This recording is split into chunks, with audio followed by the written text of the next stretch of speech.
لله الحمد لله نحمده ونستعينه ونستغفره ونؤمن به ونتوكل عليه ونعوذ بالله من شرور أنفسنا ومن سيئات أعمالنا من يهده الله فلا مضل له ومن يضلله فلا هادي له ونشهد أن لا إله إلا الله وحده لا شريك له ونشهد أن محمدا عبده ورسوله صلى الله عليه وسلم أما بعد فأعوذ بالله من الشيطان الرجيم بسم الله الرحمن الرحيم قل يا أيها الناس إني رسول الله إليكم جميعا الذي له ملك السماوات والأرض لا إله إلا هو يحيي ويميت فآمنوا بالله ورسوله النبي الأمي الذي يؤمن بالله وملائكته وكلماته واتبعوه لعلكم تهتدون صدق الله العلي العظيم. அகில உலகையும் படைத்து பரிபாலித்து ரட்சிக்கும் அல்லாஹுக்கே எல்லா புகழும் உரித்தானது. சலாத்தும் சலாமும் நபிகளார் ஸல்லல்லாஹு அலைஹி வஸல்லம் அவர்கள் மீதும் அவர்களது குடும்பத்தினர் தோழர் தொடர்ந்தோர் அனைவரின் மீதும் உலகில் உள்ள மோமின்களான நல்லடியார்களான ஆண்கள் பெண்கள் அனைவரின் மீதும் குறிப்பாக அல்லாஹ்வின் அருளை நாடியவர்களாக ஜுமா தொழுகைக்காக அவனது இல்லத்திலே ஒன்று சேர்ந்திருக்கும் நம் அனைவர் மீதும் என்றும் உண்டாகட்டுமாக. கண்ணியத்திற்கும் மரியாதைக்கும் உரிய பெரியோர்களை, இளைஞர்களை, தாய்மார்களை, சகோதரிகளை, இந்த வார ஜும்மா உரையை துவங்குவதற்கு முன்னால் வரலாற்றினுடைய பதிவாக ஒரு சின்ன செய்தி, அது உண்மையோ பொய்யோ தெரியாது, ஒரு குறிப்பாக சொல்லப்படுகிற விஷயம், நீங்களும் கேள்விப்பட்டிருப்பீர்கள். என்னவென்றால், ரோம் நகரம் பற்றி எரிந்து கொண்டிருந்த பொழுது அந்த நாட்டின் மன்னனாகிய நீரோ என்பவன் பிடில் வாசித்து கொண்டிருந்தான் என்று அவனை பற்றிய ஒரு குறிப்பு உண்டு. ஊர் முழுக்க பற்றி எறிந்து கொண்டிருக்கிறது. ஆனால் அதை பற்றி கொஞ்சமும் கவலைப்படாமல், அக்கறை எடுத்துக்கொள்ளாமல், அதை குறித்து யோசிக்கவே செய்யாமல் பிடில் என்கிற இசைக்கருவியை வாசித்து கொண்டிருந்தான் என்று அவனை பற்றிய ஒரு குறிப்பு. உண்மையோ பொய்யோ தெரியாது. ஆனால் இப்படி ஒரு குறிப்பு வரலாறில் பதிவு செய்யப்பட்டிருக்கிறது. இந்த மனிதனை பற்றி இந்த ஜும்மா உரையினுடைய கடைசியிலே பார்க்கலாம். இப்பொழுது இஸ்லாத்தினுடைய கடமைகளில் அல்லது இஸ்லாம் வழிகாட்டுகிற நற்பண்புகளில் ஒரு நற்பண்பாக இருக்கக்கூடிய, கடமையாக இருக்கக்கூடிய முஹப்பத்துர் ரசூல் அல்லது ஹுப்புர் ரசூல், இதை பற்றி நாம் கொஞ்சம் சிந்தனை செய்து பார்க்க வேண்டும். முஹப்பத்துர் ரசூல் அல்லது ஹுப்புர் ரசூல் என்று சொன்னால் இறை தூதர் மீதான நேசம் அல்லது நபி நேசம், இதுதான் அதனுடைய பொருள். நபியின் மீதான நேசம் வைப்பதற்கு இஸ்லாத்திலே எப்படிப்பட்ட முக்கியத்துவம் கொடுக்கப்பட்டிருக்கிறது? என்ன முக்கியத்துவம் என்று சொன்னால், தொழுகையினுடைய முக்கியத்துவம் என்ன? ஹதீஸிலே வருகிறது. ஒரு மனிதனுடைய என்சான் உடம்புக்கும் சிரசே பிரதானம் என்று தமிழிலே வழக்கு சொல்வார்களா இல்லையா? என்சான் உடம்புக்கும் சிரசே பிரதானம், தலை தான் ரொம்ப முக்கியம். தலை இருந்தால் தான் அவன் மனுஷன். தலை என்கிற ஒன்று இல்லை என்று சொன்னால் அது முண்டம் என்று சொல்லப்படும், ஜடம் என்று சொல்லப்படும், பிணம் என்று சொல்லப்படும். அப்போ என்சான் உடம்புக்கும் தலைதான் பிரதானம் என்று சொல்லப்படுவதைப் போல நபி ஸல்லல்லாஹு அலைஹி வஸல்லம் அவர்கள் தொழுகையை பற்றி சொல்லுகிற பொழுது, தொழுகைதான் இபாதத்தினுடைய பிரதான அம்சம் என்பதை சுட்டி காட்டுவதற்காக அது மனித உடலில் தலைக்கு உரிய முக்கியத்துவம் போன்றது என்று சொல்வார்கள். மனுஷ உடலில் தலைக்கு என்ன முக்கியத்துவம் இருக்கிறதோ அது மாதிரி தான் ஒரு மனுஷனுடைய இஸ்லாமிய வாழ்க்கையை பொறுத்த வரைக்கும் தொழுகை பிரதானமானது. இப்படி ஒரு முக்கியத்துவம் தொழுகைக்கு கொடுக்கப்பட்டிருக்கு. அதன் அடிப்படையில் அது ஃபர்து என்கிற ஸ்டேட்டஸ் நிர்ணயம் செய்யப்பட்டிருக்கிறது. அது மாதிரி முஹப்பத்துர் ரசூல் அல்லது ஹுப்புர் ரசூல் என்று சொல்லக்கூடிய நபிநேசத்துக்கு இஸ்லாத்தில் என்ன மாதிரியான முக்கியத்துவம் கொடுக்கப்பட்டிருக்கிறது? அது ஃபர்தா, சுன்னத்தா, அல்லது ஒரு மனிதனுடைய நல்ல பண்புகளில் ஒன்றா? நற்குணங்களில் நபி ஸல்லல்லாஹு அலைஹி வஸல்லம் அவர்களை நேசிப்பதும் ஒன்று என்கிற அளவுக்கு சொல்லப்பட்டிருக்கிறதா என்று கேட்டால், ஒரு முஸ்லிமினுடைய அடிப்படையான கடமைகளிலே ஒன்று என்ன என்று கேட்டால் அல்லாஹ்வின் மீது நம்பிக்கை வைக்கிறது அப்படிங்கிறது நமக்கு எல்லாம் தெரியும். ஈமானும் பில்லா, ஆமன்து பில்லா, அல்லாஹ்வின் மீது நம்பிக்கை வைப்பது தான் இஸ்லாத்தினுடைய அடிப்படை கடமைகளில் தலையாயது. முதலாவது இஸ்லாத்தினுடைய கடமைகளை பற்றி சொல்லுகிற பொழுது முதலாவதாக லா இலாஹா இல்லல்லாஹ் முஹம்மது ரசூலுல்லாஹ் என்பதை ஏற்றுக்கொள்வது. அதுக்கு பிறகுதான் தொழுகை, நோன்பு, ஜக்காத் என்றெல்லாம் வரும். அப்போ இஸ்லாத்தினுடைய அடிப்படை கடமைகளில் முதலாவது முக்கியத்துவம் வாய்ந்ததும் அல்லாஹ்வின் மீது நம்பிக்கை வைப்பது. எல்லாருக்கும் தெரிஞ்ச விஷயம். அதே மாதிரி அல்லாஹுடைய தூதர் மீதும் நம்பிக்கை வைக்கணும். இதுவும் நம்மள ஒவ்வொரு ஆளுக்கும் தெரியும். ஒவ்வொரு மோமினும் அல்லாஹ்வின் மீதும் அல்லாஹ்வுடைய தூதர் மீதும் நம்பிக்கை வைக்கிறது மட்டுமல்ல, அல்லாஹ்வின் மீதும் நேசம் வைக்கணும், அல்லாஹ்வுடைய தூதர் மீதும் நேசம் வைக்கணும். இதுவும் கடமை விஷயம். இந்த இறை நம்பிக்கை, இறை தூதர் ஸல்லல்லாஹு அலைஹி வஸல்லம் அவர்கள் மீதான நம்பிக்கையை நம்மள ஒவ்வொரு ஆளும் வச்சு தான் இருக்கிறோம். யாருமே அல்லாஹ் மீது நம்பிக்கை இல்லாதவர்கள், இறை தூதர் மீது நம்பிக்கை இல்லாதவர்கள் என்று சொல்ல முடியாது. அதுக்கு பேர் தான் அஷ்ஹது அல்லா இலாஹா இல்லல்லாஹ் வ அஷ்ஹது அன்ன முஹம்மது ரசூலுல்லாஹ் என்கிற வாக்கு மூலம் சாட்சியம் அளிக்கிறது. அதனால் அல்லாஹ் மேலே நம்பிக்கை வைக்கணும், அல்லாஹ்வுடைய தூதர் மீது நம்பிக்கை வைக்கணும் அப்படிங்கிறது எல்லாருக்கும் தெரிஞ்ச விஷயம் மட்டுமல்ல, எல்லோரும் அதை புரிந்து வச்சிருக்கக்கூடிய விஷயம். அதன் அடிப்படையில் தான் எல்லாரும் மோமின்களாக இருக்கிறாங்க. யோசித்து பார்க்க வேண்டிய விஷயம் என்னான்னு கேட்டால், இந்த இஸ்லாத்தில் அல்லாஹ்வின் மீதான நம்பிக்கை, அல்லாஹ்வின் மீதான நேசம், இந்த ரெண்டோடு சேர்த்து இறை தூதர் மீதான நம்பிக்கை, இறை தூதர் மீதான நேசம், இதுக்கும் சமமான முக்கியத்துவம் கொடுக்கப்பட்டிருக்கு இஸ்லாத்தில். அல்லாஹ் மேலே நம்பிக்கை வச்சா மட்டும் பத்தாது, அல்லாஹ்வை நேசித்தா மட்டும் பத்தாது. அதே மாதிரி அல்லாஹ்வுடைய தூதர் மீதும் நம்பிக்கை வைக்கணும், அல்லாஹ்வுடைய தூதரையும் நேசிக்க வேண்டும். ஏன்? அவர் மனிதர் தானே. இஸ்லாத்தினுடைய கடவுள் கொள்கை லா இலாஹா இல்லல்லாஹ் என்பது நமக்கு தெரியும். வணக்கத்திற்கும் கீழ்ப்படிதலுக்கும் உரிய இறைவன் அல்லாஹ்வை தவிர யாரும் இல்லை. அந்த தௌஹீது கலிமாவோடு சேர்த்து, ஏக இறை கோட்பாடோடு சேர்த்து முஹம்மது ரசூலுல்லாஹ், முஹம்மது அல்லாஹ்வுடைய தூதர் என்கிற வாசகத்தையும் இணைத்து சொல்லப்படுவதற்கான காரணம் என்ன? நான் முஸ்லிம்கள் நிறைய பேர் கேட்குறாங்க, நீங்கள் அல்லாஹ் மேலே நம்பிக்கை வச்சிருக்கிறீங்க, அதனால லா இலாஹா இல்லல்லாஹ் சொல்கிறீங்க, அது கூட சேர்த்து ஏன் முஹம்மது ரசூலுல்லாஹ் சொல்கிறீங்க? முஹம்மது நபியும் கடவுள் தன்மை உள்ளவரா? அவருக்கும் கடவுள் தன்மையில் பங்கு இருக்கா?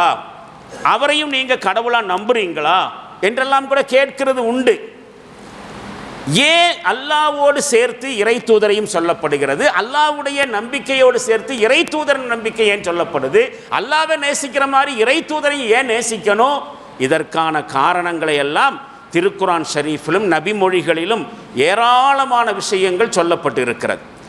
அந்த காரணங்கள், ஏன் ரசூலுல்லாவுடைய நம்பிக்கை, ரசூலுல்லாவின் மீதான நேசம் அல்லாஹ்வோடு சேர்த்து சொல்கிற அளவுக்கு முக்கியத்துவம் கொடுக்கப்பட்டிருக்கிறது என்கிற குரானிய செய்திகளை, ஹதீஸுகளில் என்ன சொல்லப்பட்டிருக்கிறதோ அந்த விஷயங்களை சரியான முறையில் விளங்காதனாலையும், சரியான முறையில் உரியவர்களால், அறிஞர்களால், வெளிப்படையான வார்த்தைகளில் ஆலிம் சாக்களால் இந்த சமுதாயத்திற்கு விளக்கி கொடுக்காததின் காரணமாகவும் தான் நம்முடைய சமுதாயத்தில் வருஷா வருஷம் நபிநேசம் என்பது விவாதத்துக்குரிய ஒரு விஷயமாக ஆயிருக்கு. நபி மீது நேசம் வச்சுட்டு செய்கிற செயலெல்லாம் செய்யலாமா கூடாதா என்கிற விவாதம் வருதா இல்லையா? காரணம் என்ன? என்ன முக்கியத்துவம் ரசூலுல்லாவுக்கு? குர்ஆனில் அதை பற்றி என்ன சொல்லப்பட்டிருக்கு? ஹதீஸில் என்ன சொல்லப்பட்டிருக்கு? அதை பற்றி யாருமே பேசுறதில்லை. வருஷா வருஷம் ரபியுல் அவ்வல் மாதம் வருகிற சமயத்தில் ஒரு பக்கம் நபிநேசம் என்கிற பெயரிலே நடைபெறக்கூடிய அதீதமான நிகழ்ச்சிகளையும் பார்க்கிறோம், இன்னொரு பக்கம் அதை பற்றிய விவாதங்களையும் விமர்சனங்களையும் பார்க்கிறோம். வருஷம் தவறாமல் இது நடக்கிறது. சோசியல் மீடியாவே சாட்சி. நான் சொல்லக்கூடிய இந்த செய்திக்கு மௌலது ஓதுறது கூடுமா கூடாதா, மீலாது விழா கொண்டாடலாமா கூடாதா, கொண்டாடலாம், அதுதான் மார்க்கம், அதை விட்டுட்டு வேற ஒரு மார்க்கமே இல்லை என்கிற ரீதியிலே அதீதமான கருத்தோட்டங்களும் செயல்பாடுகளும். இன்னொரு பக்கம் பார்த்தா இது பிதுகத்து, குஃப்ரு, இதை செய்யவே கூடாது. வருஷம் தவறாமல் நடக்கக்கூடிய ஒரு விஷயம்.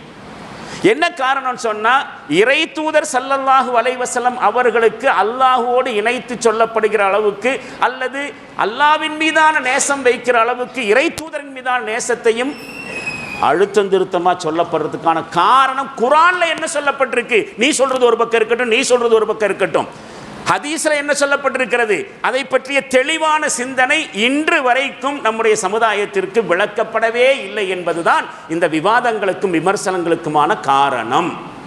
இதில் வேடிக்கை என்னன்னு சொன்னால், ரபீல் அவ்வல் மாதம் முடிந்து விட்டால் இது எல்லாமே காணாமல் போயிடும். அந்த ஒரு மாதத்துக்கு மட்டும்தான் இந்த அதீதமான கொண்டாட்டங்களும் அதீதமான விமர்சனங்களும்.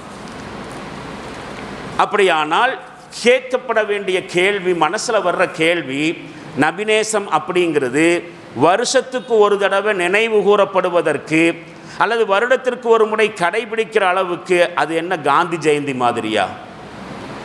காந்தி ஜெயந்தி அன்றைக்கி தான் என்ன செய்வாங்க, டாஸ்மாக் கடையை மூடுவாங்க, அடுத்த நாள் திறந்துருவாங்க. அப்போ காந்தி ஜெயந்திக்கும் டாஸ்மாக்குக்கும் இருக்கக்கூடிய தொடர்பை எப்படி பார்க்கப்படுது? கேலி கூத்தாக பார்க்கப்படுறதா இல்லையா? நீ காந்தியினுடைய கொள்கையை உண்மையிலே நடைமுறைக்கிற ஆளாக இருந்தால் என்ன செய்யணும்? ஒட்டுமொத்தமாக மதுவை தடை செய்யணும். அந்த ஆள் கள்ளு குடிக்கலை, மதுவுக்கு எதிரான பிரச்சாரம் பண்ணியிருந்தார், மதுவுக்கு எதிராக அவர் ஒரு பெரிய கொள்கை வகுத்தார், அதுக்கு மரியாதை கொடுக்கறதுக்காக வேண்டி என்ன செய்யணும்? அந்த ஆள் பிறந்த அன்னைக்கு மதுக்கடைகளை எல்லாம் மூடணும். இது ஒரு பாலிசி, மாநில அரசாங்கத்தினுடைய பாலிசி. இது காந்தியின் மீது கொண்டிருக்கக்கூடிய அந்த கொள்கையின் மீது கொண்டிருக்கக்கூடிய மதுவிலக்கு கொள்கையின் மீது கொண்டிருக்கக்கூடிய நம்பிக்கையா? அதுக்கான மரியாதையா? இல்லை. இது ஒரு வெளிப்பூச்சு. சரியா சொன்ன ஐவாஸ் என்று சொல்லக்கூடிய கண் துடைப்பு நாடகம், அப்படித்தானே?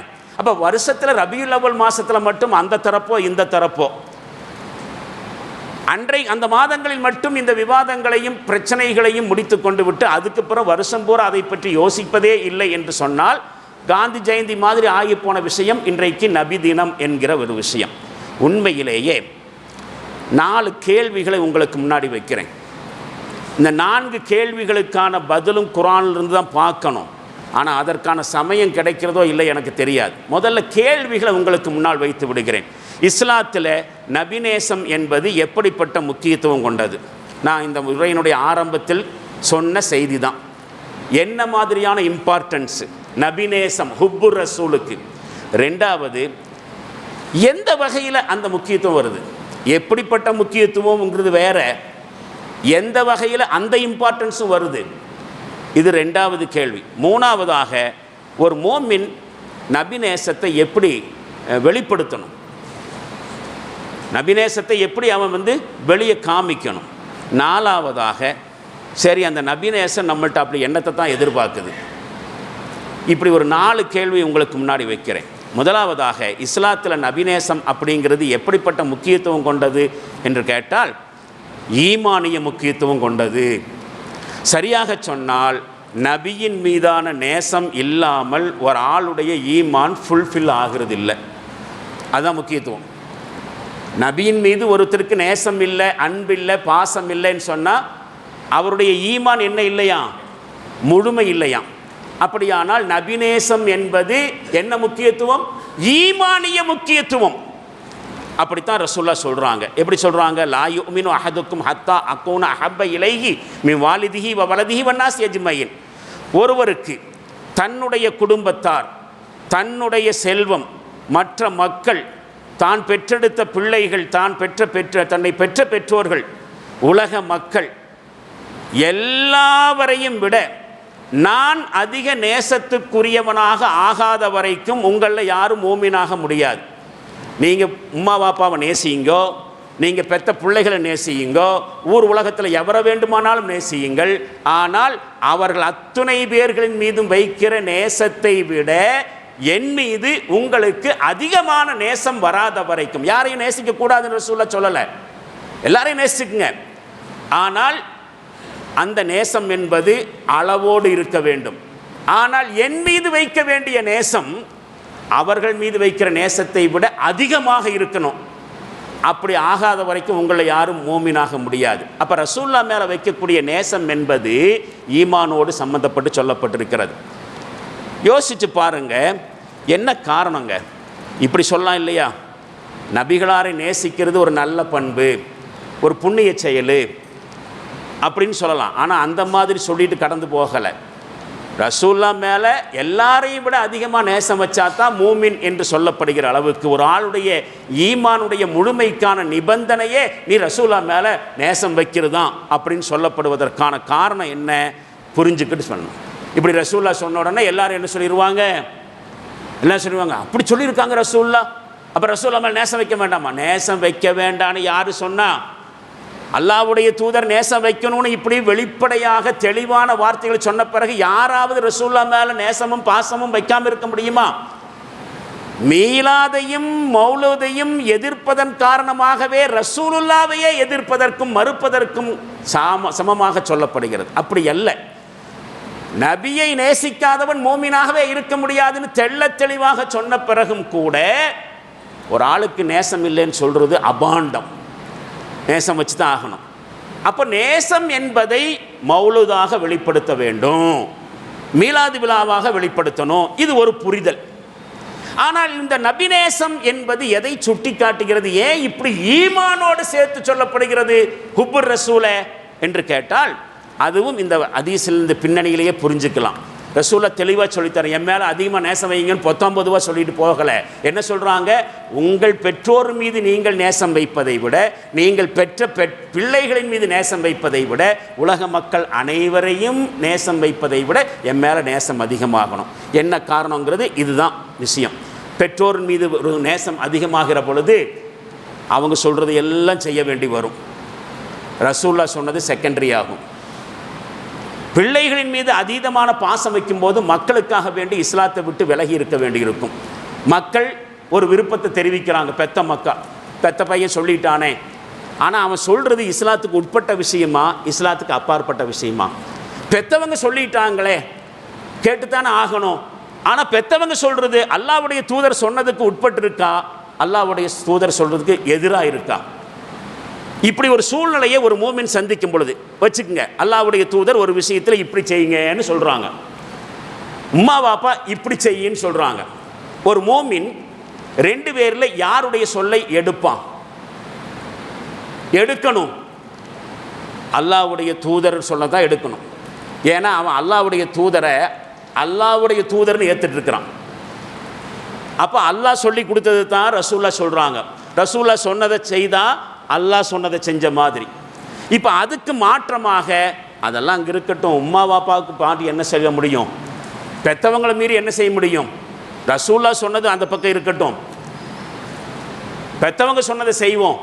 அது அல்லாஹ்வுடைய தூதர் சொன்னதுக்கு மாற்றமாகவே இருந்தாலும் உம்மா பாப்பா சொன்னதை தான் கேட்கணும்னு சொன்னால் இங்கே இறை தூதரின் மீதான நம்பிக்கை இல்லைன்னு அர்த்தம். அதனால தான் அவங்க மேலே வைக்கிற நேசத்தை விட என் மேலே நேசம் அதிக வை, அப்போ தான் நான் சொல்கிறது நீ கேட்ப. இதுதான் இந்த ஹதீஸினுடைய நோக்கம். இதுதான் இஸ்லாத்தில் ஹுப்புர் ரசூலுக்கு இருக்கக்கூடிய முக்கியத்துவம். ரசூலாவுடைய நேசத்திற்கு எப்படிப்பட்ட முக்கியத்துவம் கேட்டால் இதுதான் முக்கியத்துவம். ரெண்டாவதாக எந்த வகையில் இந்த முக்கியத்துவம் வருது? இப்படி ஒரு முக்கியத்துவம் கொடுத்தாச்சு. குர்ஆனில் நிறைய செய்தி பார்க்கிறோம். லக்கத் கான லக்கும் ஃபீ ரசூலில்லாஹி உஸ்வத்துன் ஹஸனா. நீங்கள் இஸ்லாத்தை சரியான முறையில் செயல்படுத்தணும் அப்படின்னு சொன்னாக்கா ரசூல்லாவை ரோல் மாடலாக வச்சுக்குங்கோ. அல்லாஹ்வுடைய தூதரிடத்தில் உங்களுக்கு மிகச் அழகிய முன்மாதிரி இருக்கிறது. அப்போ நீங்கள் இஸ்லாம் என்கிற பெயரில் எதை செய்வதாக இருந்தாலும் சரி, அது தொழுகையாக இருக்கட்டும், குடும்பம் நடத்துகிறதா இருக்கட்டும், பிஸ்னஸ் பண்ணுறதா இருக்கட்டும், அரசியல் செய்வதாக இருக்கட்டும், நட்பு கொள்வதாக இருக்கட்டும், ஆடை விஷயமாக இருக்கட்டும், உணவு சம்பந்தப்பட்டதாக இருக்கட்டும், இந்த உலகத்தில் இஸ்லாம் என்கிற அடிப்படையில், முஸ்லீம் என்கிற அடிப்படையில் என்னெல்லாம் செய்ய வேண்டும் என்று உங்களுக்கு கட்டளையிடப்பட்டிருக்கிறதோ அதற்கான சரியான ரோல் மாடல் ரசூலுல்லாஹ். அவரை விட்டுட்டு உங்களால் இஸ்லாத்தை பின்பற்ற முடியாது. அந்த ரோல் மாடலை விட்டுட்டு தவிர்த்து விட்டு உங்களால் முஸ்லீமாக செயல்படவே முடியாது. ரசூலுல்லாஹ்ட்ட முன்மாதிரி இருக்குது. அப்போ நீங்கள் என்ன செஞ்சு தான் ஆகணும்? ரசூலுல்லாவை நேசித்து தான் ஆகணும். மக்கள் ரசூலுல்லாவுடைய போதனைகள் எல்லாவற்றையும் ஏற்றுக்கொண்டு அதை பின்பற்றணும். அது குர்ஆனுடைய ஆர்டர். அல்லாஹ் சொல்வான், வமா ஆத்தாக்கும் ரசூலு ஃபஹுதூஹு. இறை தூதர் உங்களுக்கு என்னத்தை கொடுக்கிறாரோ அதனை எடுத்துக்கொள்ளுங்கள். வமா நஹாக்கும் அன்ஹு ஃபன்தஹு. எதை விட்டு உங்களை தடுக்கிறாரோ அதை விட்டு நீங்கள் விலகிக் கொள்ளுங்கள். இப்போ என்ன செய்யணும், என்ன செய்யக்கூடாது, ரசூல்லா சொன்னதை வச்சு தான் செய்ய முடியும். திருக்குர்ஆனுடைய ஒரு செய்தி. இந்த மாதிரியான வசனங்களிலிருந்து ரசூல்லாவுடைய பர்சனாலிட்டி என்ன, ரசூல்லாவுடைய லைஃப் என்ன, முக்கியத்துவம் என்ன தெளிவாக தெரிஞ்சிருச்சு. அப்போ நபி ஸல்லல்லாஹு அலைஹி வஸல்லம் அவர்களுடைய வாழ்க்கையை ஃபாலோ பண்ணாமல் ஹிதாயத்து சாத்தியமில்லை. ஹிதாயத்துனா நேர்வழி. ஒவ்வொரு வக்து தொழுகையிலையும் ஒவ்வொரு ரக்காத்திலையும், அது ஃபரதோ சுன்னத்தோ நஃபிலோ, ஃபாத்தியா சூராவில் அதைத்தான் அல்லாஹ்ட்ட கேட்டுட்டு இருக்கிறோம். இஹ்தின சிராத்தல் முஸ்தகீம், இறைவா எங்களுக்கு ஹிதாயத்தை காட்டு, நேர்வழியை காட்டு அப்படின்னு கேட்குறமே. அந்த ஹிதாயத்து நமக்கு சாத்தியமாகிறது ரசூலுல்லாவை ஃபாலோ பண்ணுறதுனால மட்டும்தான். அதை குறித்து குர்ஆன் ஆரம்பத்தில் நான் சொன்ன வசனத்தில் பாருங்கள், குல் நபியே சொல்லுங்கள், யா யுஹன்னாஸ் மனிதர்களே, இன்னி ரசூலுல்லாஹி இலைக்கும் ஜமீஆ, நான் மனிதர்களாகிய உங்கள் அனைவரின் பாலும் அனுப்பப்பட்ட அல்லாஹுடைய தூதர். அல்லதி லஹு முல்கு சமாவாத்தி வல்லர், எப்படிப்பட்ட அல்லாஹ்?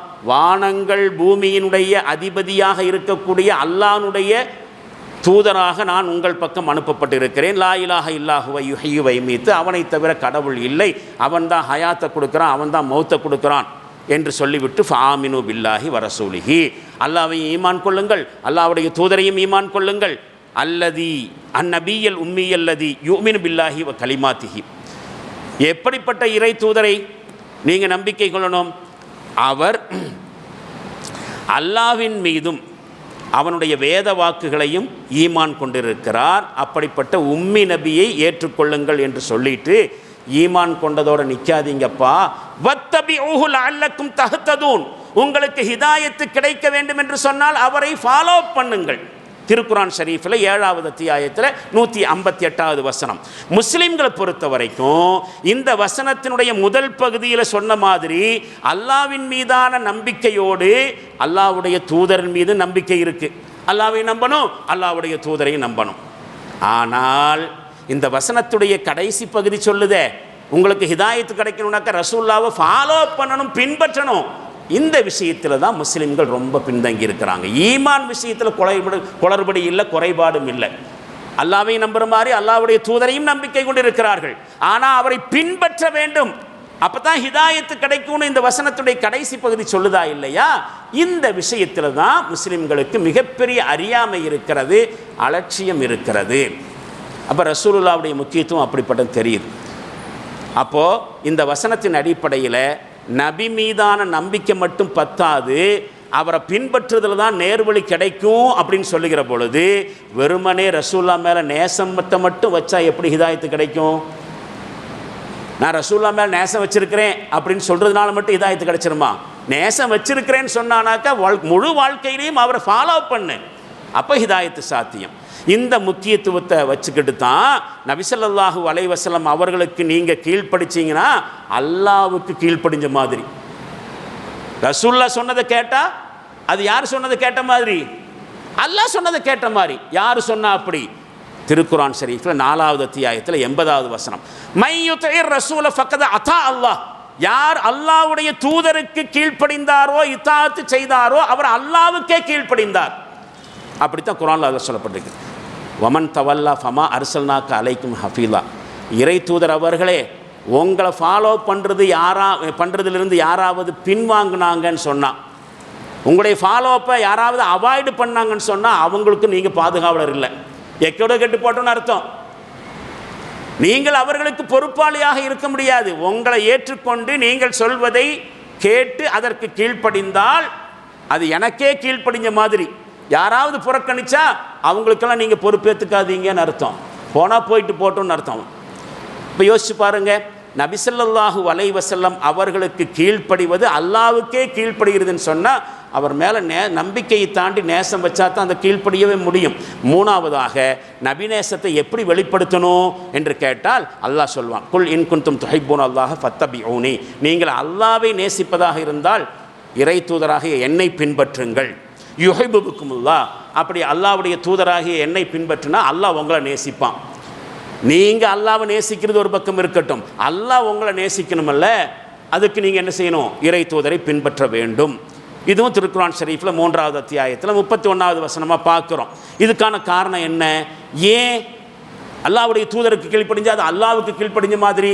அதையும் குர்ஆனில் அல்லாஹ் சொல்கிறான், வமா யன்திகு அனில் ஹவா இன் ஹுவ இல்லா வஹ்யு யூஹா, அவர் தன் மனோ இச்சையின் அடிப்படையில் பேசுறதில்லை. அவர் பேசுவதெல்லாம் அவருக்கு வஹி, இறை செய்தியாக அறிவிக்க கொடுக்கப்பட்டது தான். அல்லாஹ் சொல்லித்தான் அவர் சொல்கிறாரே ஒழிய அவருடைய ஓன் ஐடியாவில் எதையும் பேசுறதில்லை. அதனால் அவர் சொல்கிறத கேட்டால் நீங்கள் அல்லாஹ் சொன்னதுக்கு கேட்ட மாதிரின்னு குர்ஆன்லேயே நாம் பார்க்குறோம். 53வது அத்தியாயத்தில் 3-4 வசனம். இப்போது ஒரு செய்தி, என்ன செய்தி? சஹல் இப்னு அப்துல்லா என்று சொல்லக்கூடிய அறிஞர் சொல்லுகிறார், அலாமத்து ஹுப்புல்லா, அல்லாவை நேசிக்கிறதுக்கு உண்டான அடையாளம் என்ன தெரியுமா? நாம் அல்லாவை நேசிக்கிறோன்னு சொன்னால் அதுக்கான அடையாளம் என்னவா என்று கேட்டால் ஹுப்புல் குர்ஆன். குர்ஆனை நேசிச்சிங்கன்னா நீங்கள் அல்லாவை நேசித்த மாதிரி. குர்ஆனில் சொல்லப்பட்டிருக்கக்கூடிய நிறைய மெசேஜ்கள் இருக்கா இல்லையா, வழிகாட்டுதல்கள், அதை நேசித்தீர்கள் என்று சொன்னால் அதுதான் அல்லாவை நேசிக்கிறதுக்கு அடையாளம். அலாமத்து ஹுப்புல் குர்ஆன், குர்ஆனை நேசிக்கிறதுடைய அடையாளம் என்ன தெரியுமா? ஹுப்பு நபி ஸல்லல்லாஹு அலைஹி வஸல்லம், நபி ஸல்லல்லாஹு அலைஹி நேசிக்கிறது தான் குர்ஆன் நேசிக்கிறது. ஏன்? குர்ஆனை நேசித்தா அது யாரை நேசித்த மாதிரி? ரசூலுல்லாவை நேசித்த மாதிரி. ரசூலுல்லாவை நேசித்தா அது குர்ஆனை நேசித்த மாதிரி. எதனால் இப்படி சொல்லப்படுகிறது? ரசூலுல்லாட்ட அல்லாஹ்வுடைய தூதருடைய மனைவியரிடத்தில் கேட்டாங்க சஹாபாக்கள், ரசூலுல்லாவுடைய கேரக்டர் என்ன? ஒரு கேள்வி. ரசூலுல்லாவுடைய குணம் எப்படிப்பட்டதாக இருந்துச்சு, அதுக்கு இப்படி இப்படி இருந்துச்சு என்று ரசூலுல்லாவுடைய கேரக்டர்ஸ் எல்லாம் வைஃப்மார்கள் பட்டியல் போட்டு சொல்லலை. அதுக்கு பதிலாக இன்னொரு கேள்வி தான் கேட்டாங்க, நீங்கள் குர்ஆனை ஓதுனது இல்லையா? ஆமாம் ஓதி இருக்கிறோம். அதான் ரசூலுல்லாவுடைய கேரக்டர். அப்போ ரசூலுல்லாவுடைய கேரக்டரு குர்ஆனாக இருந்துச்சு. அப்போது குர்ஆனை நேசிப்பதனுடைய அடையாளம் ரசூலுல்லாவை நேசிக்கிறது. ரெண்டை பார்க்குறோம். நபிநேசம் என்கிற பேரில் இந்த அலப்பறையை பண்ணிகிட்டு இருக்குத நம்முடைய சமுதாயம், அவங்க எல்லாம் குர்ஆனை ஃபாலோ பண்ணவங்க தானா? குர்ஆனை இந்த அளவுக்கு நேசித்தது உண்டா? நீ குர்ஆனை நேசித்தாதான் அது ரசூலுல்லாவை நேசித்ததனுடைய அடையாளம். அதுதான் ரசூலுல்லாஹ் நேசிக்கிறது. அலாமத்து ஹுப்பு நபி ஸல்லல்லாஹு அலைஹி வஸல்லம், நபிகளாரை நேசிப்பதனுடைய அடையாளம் ஹுப்பு சுன்னா, அவருடைய வாழ்க்கையை நேசிப்பதும் அவரை பின்பற்றுவதும். அப்போ ரசூலுல்லாவை பின்பற்றி நேசிச்சா நீ குர்ஆனை நேசித்த மாதிரி, குர்ஆனை நேசிச்சா அது அல்லாஹ்வை நேசித்த மாதிரி. ஒன்றுக்கு ஒன்று எப்படி தொடர்பு படுத்துகிறாங்க பாருங்கள், எப்படி புரிஞ்சு வச்சுருக்காங்க பாருங்கள், நபிநேசத்தையும் அல்லாஹ்வின் மீதான நேசத்தையும். இதுதான் நபிநேசத்தை எப்படி வெளிப்படுத்தணுங்கிறதுக்கான உதாரணம். இறை தூதர்கள் அனுப்பப்பட்டதனுடைய நோக்கமே அது. இந்த இறை தூதர் இல்லை, எந்த இறை தூதராக இருந்தாலும் எதுக்காக வேண்டி அல்லாஹ் நியமனம் செஞ்சு அனுப்பினான்? வமா அர்சல்னா மிர் ரசூலின் இல்லா லியுதா பிஇذنில்லாஹ், அல்லாஹ்வுடைய அனுமதியை கொண்டு அவர்கள் கீழ்ப்படிய வேண்டும், அவர்களுக்கு கீழ்ப்படிய வேண்டும் என்பதற்காக வேண்டித்தான் இறை தூதர்களை அனுப்பணும். சும்மாவது அவங்க மேலே பாட்டு பாடிட்டு இருக்கிறதுக்காக வேண்டி அல்ல, அவங்க சொன்ன எந்த செயலையும் கீழ்ப்படியணும். 4வதான விஷயம் என்ன தெரியுமா? அந்த நபிநேசம் நம்மள்கிட்ட என்ன எதிர்பார்க்குது அப்படிங்கிற விஷயம். என்ன எதிர்பார்க்குது என்று கேட்டால் இதுக்கான குர்ஆன் ஹதீஸிய பதில் ஒன்றே ஒன்று தான். அவர் முழுமையாக உறுதியாக பின்பற்றப்படணும். பின்பற்றணும்னா என்ன செய்யணும்? ஒரு 3 வேலையை செய்யணும். ரசூலுல்லாவை பற்றி குர்ஆன் ஷரீஃபில் என்ன மாதிரி அறிமுகப்படுத்தப்படுது, அவருக்கு என்னென்ன டியூட்டி அல்லாஹ் கொடுத்தான், இது ஒரு செய்தி. 2வதாக அவரை எப்படி அறிமுகப்படுத்தினா அப்படிங்கிறது, என்னென்ன மாதிரி அறிமுகப்படுத்தியிருக்கிறான். அவரை ஒரு ஆசிரியராக அறிமுகப்படுத்தியிருக்கிறான், நீதிபதியாக அறிமுகப்படுத்தியிருக்கிறான், சமூக புரட்சியாளராக, சீர்திருத்தவாதி, இப்படி நிறைய கேரக்டரில் ரசூலுல்லாவை அல்லாஹ் அறிமுகப்படுத்துகிறான். அவரை குறித்த எந்த மாதிரியான அறிமுகம் குர்ஆனில் 1. 2வது என்னென்ன பணிகளை கொடுத்து நபியாக அனுப்பப்பட்டார் 2. 3வதாக அந்த வேலைகளை எல்லாம் ரசூலுல்லாஹ் செய்யும் பொழுது சொசைட்டியில் எந்த மாதிரியான இம்பாக்டெல்லாம் வந்துச்சு, அதுவும் குர்ஆன்லையும் ஹதீஸ்லையும் இருக்குது. இந்த 3 செய்தியை நாம் தெரியாமல் ரசூலுல்லாஹ்வை நாம் என்ன செய்ய முடியாது? பின்பற்ற முடியாது. அந்த நபிநேசம் என்ன எதிர்பார்க்க செய்ய முடியாது. முதல்ல அவர் யாருன்னு தெரியணுமல்ல, அவருடைய கேரக்டர் ரோல் என்னென்னங்கிறத பற்றி குர்ஆன் என்ன சொல்லியிருக்கு, என்னென்ன டியூட்டி, அந்த டியூட்டி செஞ்சனால என்ன சொசைட்டியில் என்ன மாற்றம் வந்துச்சு, என்ன சேஞ்ச் வந்துச்சு, இதை தெரியாமல் எப்படி அவரை நேசிக்க முடியும், எப்படி ஃபாலோ பண்ண முடியும்? அப்போ குர்ஆனில் அது தெரியணும். இந்த 3 கேள்விகளுக்கான விடையில் அடிப்படையில் மட்டும்தான் நபி ஸல்லல்லாஹு அலைஹி வஸல்லம் பின்பற்ற முடியும். அப்போ ரசூலுல்லாவுடைய வரலாறை படிக்காமல் நபிகளார் மீது நேசம் கொள்ள முடியாது. அதே மாதிரி நபிகளாரின் மீது நேசம் கொள்ளாமல் அவருடைய வரலாறை படிக்கவும் முடியாது. ரசூலுல்லா மேலே நேசம் கொள்ளாமல் அல்லாஹ்வுடைய தூதருடைய வாழ்க்கையிலிருந்து எந்த பாடத்தையும் பெறவும் முடியாது. சும்மா மேலோட்டமாக போயிட்டுருக்கிற மாதிரி தான். ஹிஸ்ட்ரி படிக்காமல் ஒன்றும் பண்ண முடியாது. எல்லாத்துக்கும் மேலாக அல்லாஹ்வுடைய தூதருடைய செய்தியை எல்லா இடத்துக்கும் கொண்டு போய் சேர்த்தணும்னு சொல்லி நம்ம மேலே ஒரு பொறுப்பு கொடுக்கப்பட்டிருக்கா இல்லையா? நீ மட்டும் அதை வச்சுக்கிட்டு இருந்தால் பத்தாது, ரசூலுல்லாவுடைய செய்தியை நீ பின்பற்றுவதோடு அந்த செய்தியை ஊர் உலகத்துக்கும் கொண்டு போய் சேர்த்தணும். உன்னுடைய சொல்லால் சேர்த்தணும், உன்னுடைய செயலாலையும் சேர்த்தணும். சொல்லப்பட்டிருக்கா இல்லையா?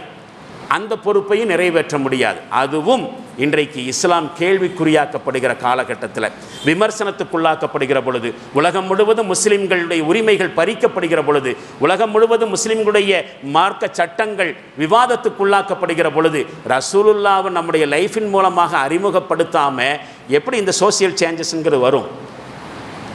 பிஜேபிங்கிறோம், ஆர்எஸ்எஸ்ங்கிறோம், சங்கிங்கிறோம், இஸ்ரேலுங்கிறோம், புல்டோசர் வீடு இடிப்புங்கிறோம், சிஏஏங்கிறோம், முத்தலாக்கு சட்டங்கிறோம், பர்சனல்லாங்கிறோம். எவ்வளவு விஷயங்கள் முஸ்லிம்களுக்கும் இஸ்லாத்துக்கும் எதிராக கட்டவிழ்த்து விடப்படுகிற சமயத்தில் ரசூலுல்லாவை பின்பற்றுவதும் அவரை அறிமுகப்படுத்துவதும் எவ்வளவு பெரிய வேலை. அதை செய்யாமல் இந்த மாதிரியான சேஞ்சஸ் எதுவுமே வரப்போறதில்லை. இப்படி இருக்கிற சமயத்தில் இந்த குறைந்தபட்ச பொறுப்புகளை கூட நிறைவேற்றத்துக்கு முன் வராமல் வெறுமனே வருஷமாச்சுன்னு சொன்னாக்கா வருஷா வருஷம் அவர் மீது புகழை பாடிக்கொண்டும் விழாக்களை மட்டுமே நடத்தி கொண்டும் இருந்தால், பிறகு ரோம் நகரம் பற்றி எறிந்த பொழுது நீரோ மன்னன் பிடில் வாசித்து கொண்டிருந்ததற்கும் இதற்கு நமக்கும் என்ன வித்தியாசம் இருக்க முடியும்? அவர் ரோம நகரமே பற்றி எறிஞ்சிட்டு இருந்தபோது அதை பற்றிய அக்கறை இல்லாமல் அலட்சியமாக பிடில் வாசிச்சுட்டு இருந்தான். ஊர் உலகத்தில் இஸ்லாத்துக்கும் முஸ்லிம்களுக்கும் எதிராக எவ்வளவு நடக்கிற பொழுதும் அதை பற்றி எதுவுமே இல்லாமல் நான் ரசூலுல்லாஹ் மேலே பாட்டு பாடிட்டு மட்டும் இருப்பேன் என்று சொன்னால் நீரோ மன்னனுக்கும் நமக்கும் எந்த வித்தியாசம் இல்லை. எனவே யோசிக்கணும், சமுதாயம் சீர்திருந்த வேண்டும், ரசூல் பின்பற்றப்பட வேண்டும், நேசத்தையும் தாண்டி. இன்னும் சொல்ல போனால் பின்பற்றுவதன் மூலமாகத்தான் உங்களுடைய நேசம் உண்மையாகும் என்பதை இந்த ஊர் உலகத்திற்கு எடுத்து சொல்ல வேண்டும். அல்லாஹு ஜல்ல ஷானஹு தஆலா அதற்கான தௌஃபீக்கை நம் அனைவர்களுக்கும் நிறைவாக தந்தருள்வானாக. வாஹிரு தாவானா அல்ஹம்துலில்லாஹி ரப்பில் ஆலமீன். பாரக்கல்லாஹு லனா வலக்கும் ஃபில் குர்ஆனில் லதீம் வனஃபஅனா வ இய்யாக்கும் பில் ஆயாத்தி வ திக்ரில் ஹக்கீம். இன்னஹு தஆலா ஜவாதுன் கரீமும் மலிக்கும் பர்ரு ரഊஃபுர் ரஹீமுன் வ ரப்புன் ஹலீம்.